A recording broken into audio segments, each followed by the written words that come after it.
Ya está con nosotros, como le habíamos anunciado, el doctor Guillermo Nolivos para aclarar todas sus dudas en materia migratoria, porque este jueves finaliza el polémico Título 42. Doctor, buenos días, bienvenido. Hola Mario y buenos días, ¿cómo están? Gracias, doctor, por atender a nuestra invitación. Hay muchísima expectativa sobre qué va a pasar con la población migrante una vez que finalice este título 42 y ya mucha gente ha hablado de que se va a activar el título 8. Quisiera que nos diera su opinión. ¿De qué se trata? ¿Cuál es la diferencia? Bueno, la diferencia es que cuando teníamos el título 42, entonces, los oficiales de deportación podían expulsar a cualquier persona sin entrar en más detalles en cuanto a la necesidad del extranjero de solicitar asilo, etcétera, ¿verdad? Ahora, con la eliminación del título 42, volvemos al esquema anterior o al esquema que se ha usado aquí en los Estados Unidos para procesar personas que entran de manera ilegal por la frontera. ¿Qué quiere decir esto? Entonces, que si la persona se consigue cruzando de manera ilegal, puede ser sometido a una expulsión expedita y si la persona manifiesta tener miedo de persecución en su país de origen, entonces hay que hacerle un miedo creíble, hay que dejarla dentro del país para que solicite asilo. Ahora, como también el gobierno está buscando implementar la aplicación CBP One, ¿ok? Entonces es una manera de permitirle a las personas que quieren venir a Estados Unidos buscando protección, de hacerlo de una manera más segura en vez de estar cruzando la frontera de manera ilegal. Doctor, muchas personas no están preparadas para eso. ¿Cómo puede una persona tener un buen caso de asilo si ya está aquí en los Estados Unidos? ¿Qué le recomienda? Bueno, mira, lo principal siempre es buscar consejería de un abogado, asesorarse con un abogado para plantear la situación de su caso y ver qué esta estrategia de presentar el caso de asilo se puede usar. Eso es lo más importante. Ahora, las personas tienen que entender qué es lo que significa aplicar por asilo, qué tipo de situación le va a amparar usted o le va a dar pie para que usted pueda obtener asilo aquí en los Estados Unidos y ampararse bajo esa ley.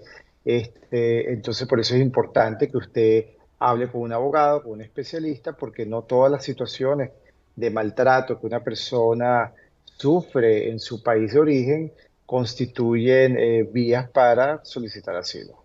Doctor, ¿se ha dado una falsa información sobre el hecho de que las fronteras están abiertas o van a estar abiertas con el fin del título 42, que ha traído mucha polémica porque defensores de los derechos humanos señalan que se violan estos derechos? Cuando se habla del título 8, ¿estamos hablando de una medida migratoria más severa, más radical?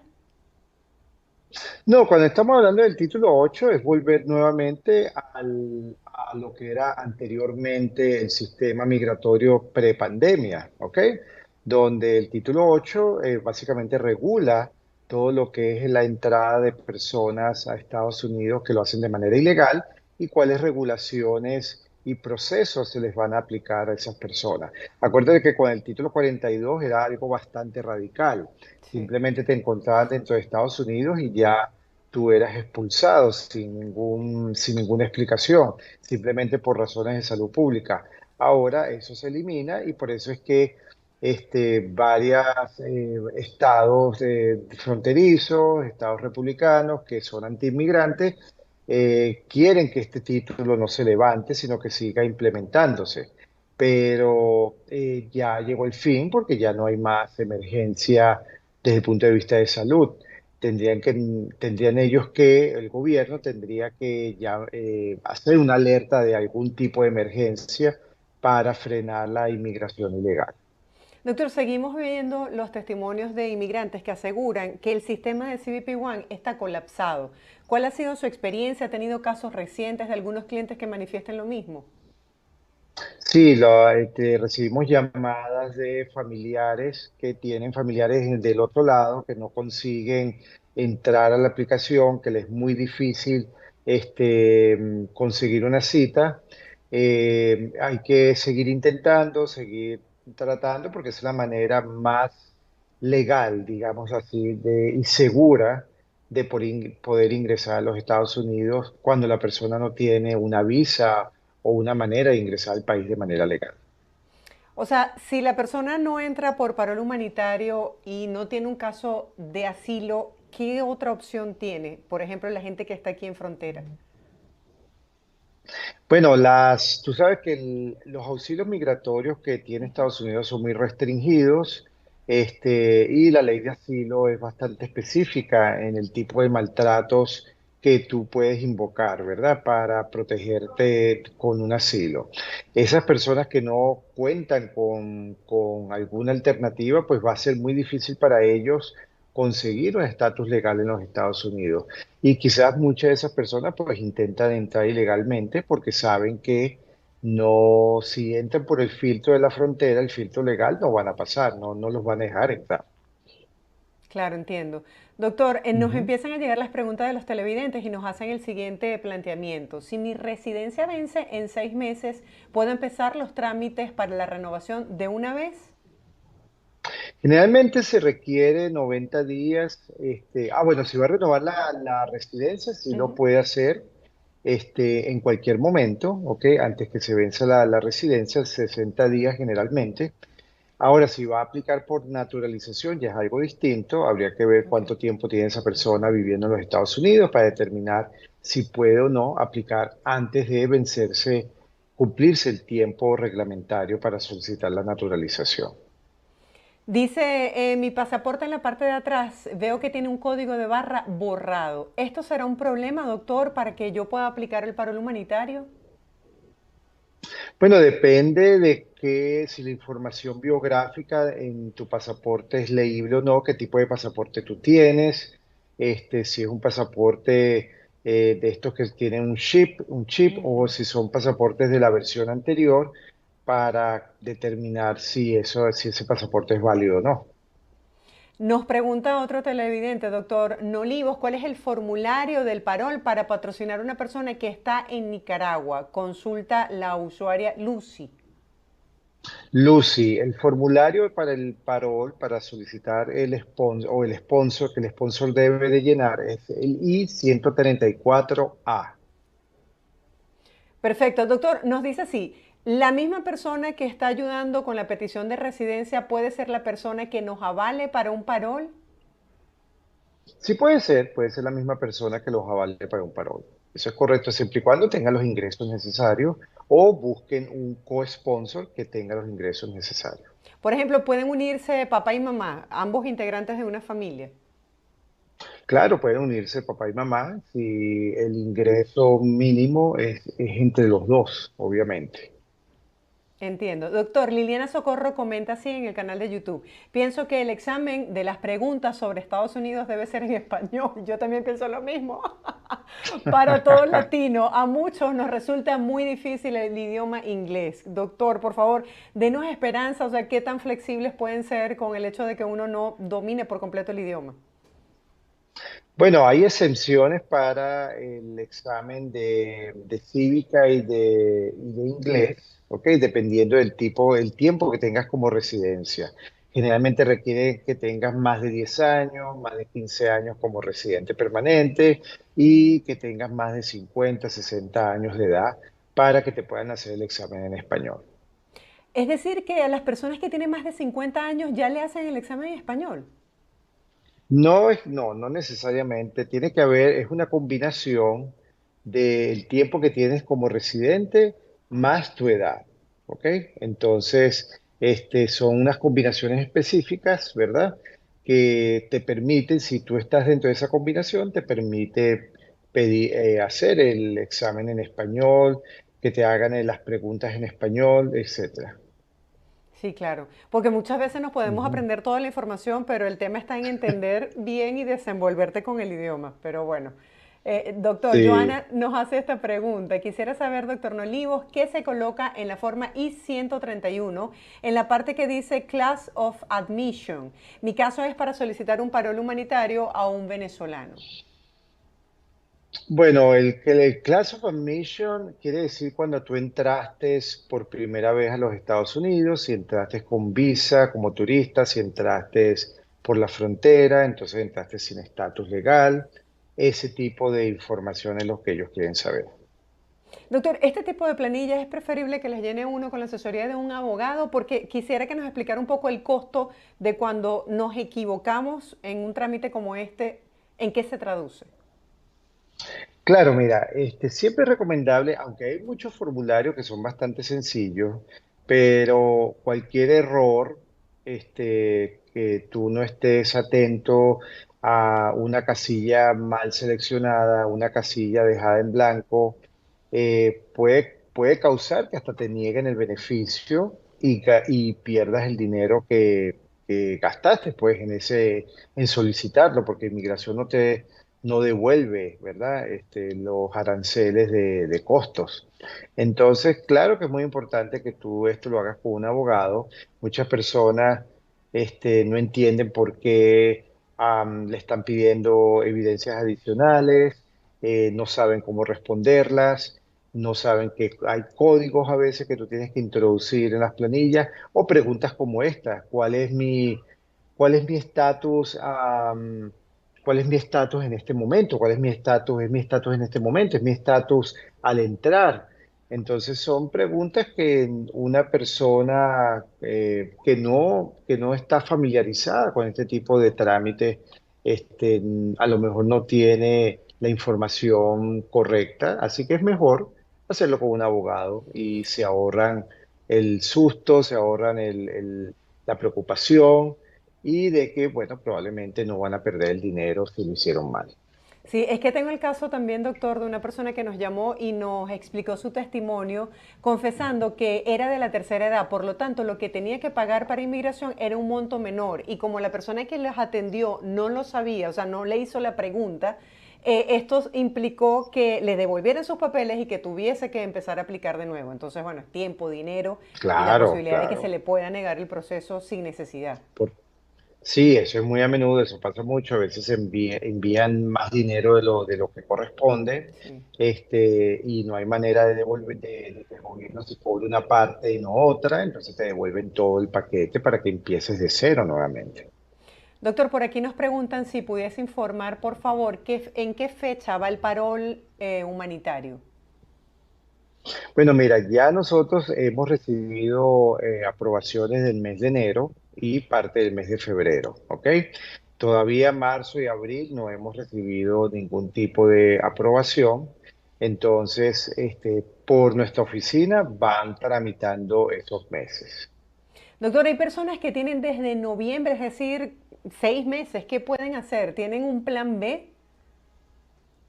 Bueno, mira, sí, hay casos donde las personas, todavía el gobierno al parecer no ha procesado, como dice por ahí, cuentos de camino, Ujú. ¿verdad?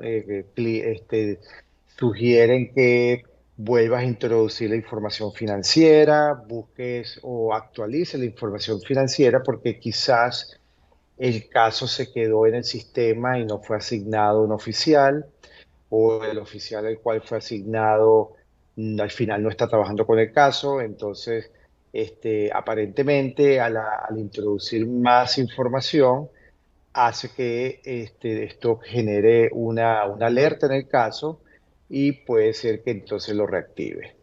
Doctor, ¿y una opción pudiese ser volver a aplicar?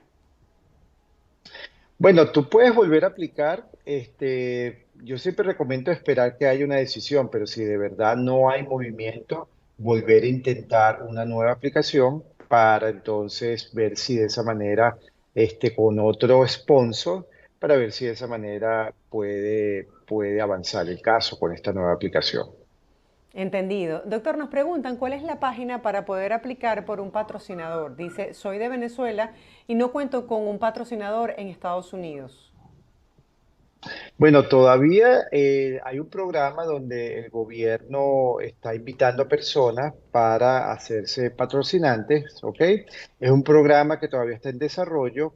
Tenemos que investigar más para ver cuáles son los pasos que una persona que no tenga patrocinante puede hacerlo.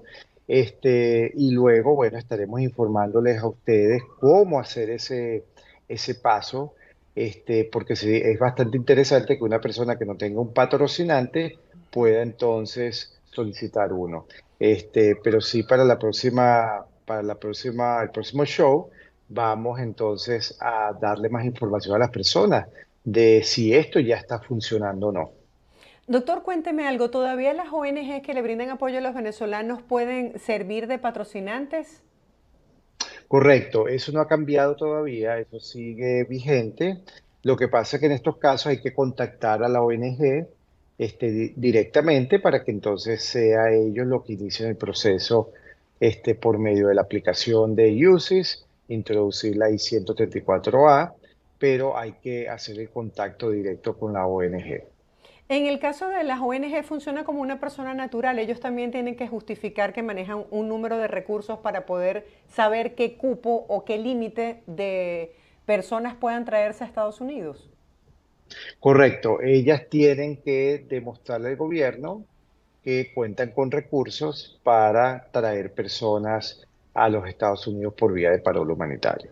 Así que tienen que enseñar sus impuestos, la persona que va a firmar el parol a nombre de la ONG tiene que hacer, como se dice, un disclosure, tiene que hacer enseñar cuáles son dónde está el dinero para poder apoyar a esa persona económicamente.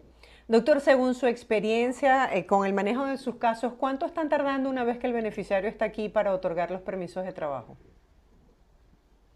Bueno, según la experiencia, nosotros tenemos en la oficina más de 4 a 6 meses para este tipo de parol, para este tipo de permiso de trabajo por parol humanitario. Así que yo siempre les recomiendo a las personas que vienen por este programa, que es para haitianos, cubanos, nicaragüenses y venezolanos, de solicitar el permiso de trabajo tan pronto entren al país, porque va a ser más de 4 meses para que ellos puedan obtener una tarjeta de empleo. Doctor, y una vez que la persona ya tenga el permiso de trabajo, ¿puede independizarse? Porque se tiene como esa creencia de que el sponsor debe como que colaborarle los 2 años que esa persona esté aquí.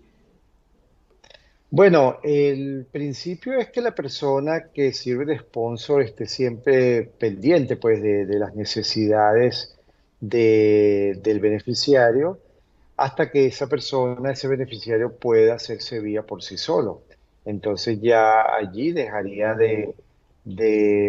por lo menos el hecho de que tiene que darle casa, comida, etcétera, debería cesar, obviamente.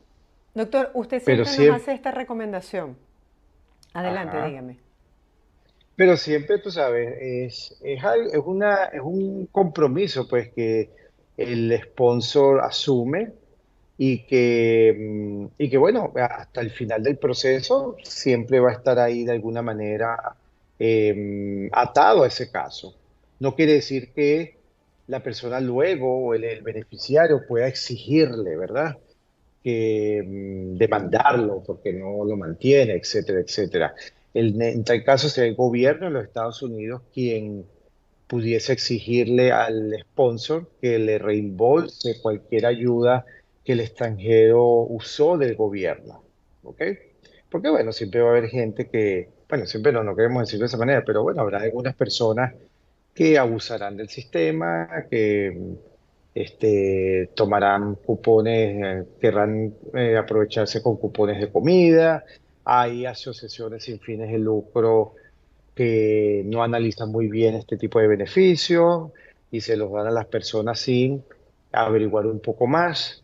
Entonces, esto sería ya algo que el gobierno federal pudiese eh, accionar en contra del sponsor. Y ya con el social o con el permiso de trabajo, la persona, el beneficiario, puede optar por un seguro, por ejemplo. ¿Un seguro médico? Claro que Ajá. sí, sí puede, por Porque supuesto. entonces en Sí. este caso no sería una carga para el Estado.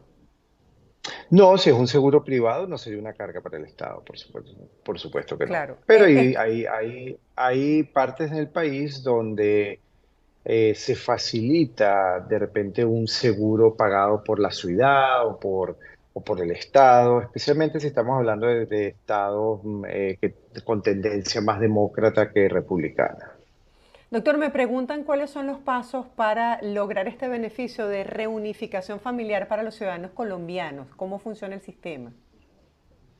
Bueno, mira, esto es una pregunta estamos recibiendo llamadas a la oficina Sin embargo, hasta que nosotros no veamos cuál van a ser los lineamientos de este tipo de programa, lo único que sabemos es que en los otros programas en donde se ha usado este tipo de reunificación, se requiere demostrar que el pariente ya inició un proceso migratorio para el familiar que se encuentra fuera. Por ejemplo, una solicitud, una petición de una visa de inmigrante a papá, mamá, hermanos, hijos, ok, esposa.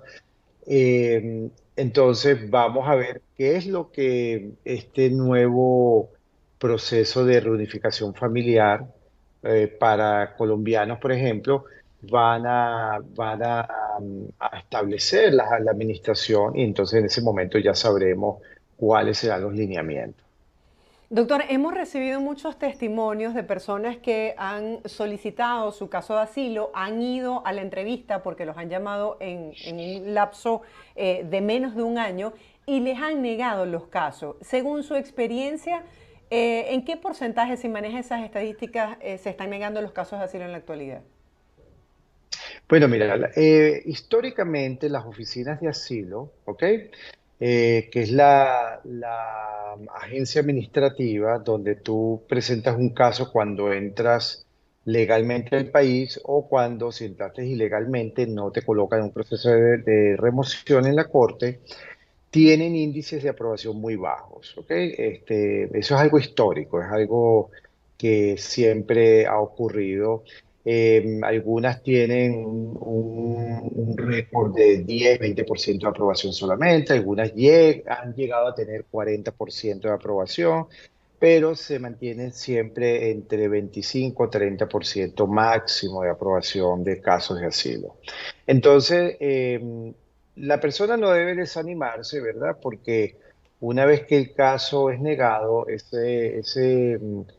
ese caso es enviado a la Corte de Inmigración, donde un juez le va a revisar el caso. Y allí va a tener una oportunidad adicional de presentar más evidencias, replantear la teoría de su caso, quizás no lo hizo bien cuando fue a la oficina de asilo, quizás no incluyó todas las evidencias que requería. Yo sí he notado, especialmente cuando vienen a mi consulta, personas que le niegan el caso en la agencia y que casos que son preparados por ellos mismos, con ayuda de alguien, un paralegal. Sí noto que la gran mayoría de los casos vienen con poca corroboración, con pocas evidencias corroborando lo que les ocurrió, la persecución que sufrieron. Y la ley indica que en los casos de asilo tiene que corroborarse todo lo que la persona está alegando. Y si no hay corroboración, la persona tiene que explicarle al oficial de manera satisfactoria por qué no tiene evidencia corroborando esos hechos. Entonces es algo muy Claro. común que ocurre. Sí, ¿Ves? es lo que siempre nos dice del miedo creíble, ¿no? Doctor, usted siempre Ujú. nos hace la recomendación ya para finalizar de que las personas que ingresan con parol humanitario apenas lleguen a Estados Unidos deberían buscar otro estatus migratorio para estar más seguros en este país. Sí, eso es correcto, porque acuérdate que el parol al final de los 2 años no te va a llevar a una residencia permanente, Ujú. sino quizás ver si te pueden extender ese parol, pero nunca va a ser algo considerado como un paso para que tú puedas solicitar directamente la residencia permanente sin ningún otro tipo de aplicación o petición pendiente. Entonces sí, es importante que las personas empiecen a asesorarse desde que lleguen a ver de qué manera pueden conseguir un estatus permanente en los Estados Unidos. Bueno, si esa es la intención de ellos, ¿no? De la persona, quedarse aquí de manera permanente, porque también muchas personas, y eso es típico, ¿verdad? La persona, no, yo estoy interesado nada más de venir 2 años, y después que viven aquí, que se dan cuenta que todo funciona, Sí. que es distinto a como son los países de muchos de los países de nosotros. Entonces, bueno, como que lo piensan nuevamente y como que quiero quedarme. Sí, Y sí, bueno, sí. si sus familiares están acá, si su papá, mamá, y ven que estas personas ya están avanzando con sus vidas en este país de una manera provechosa, entonces, pues quizás esa persona va a querer unirse a esa buena dicha, pues, que están gozando sus familiares acá.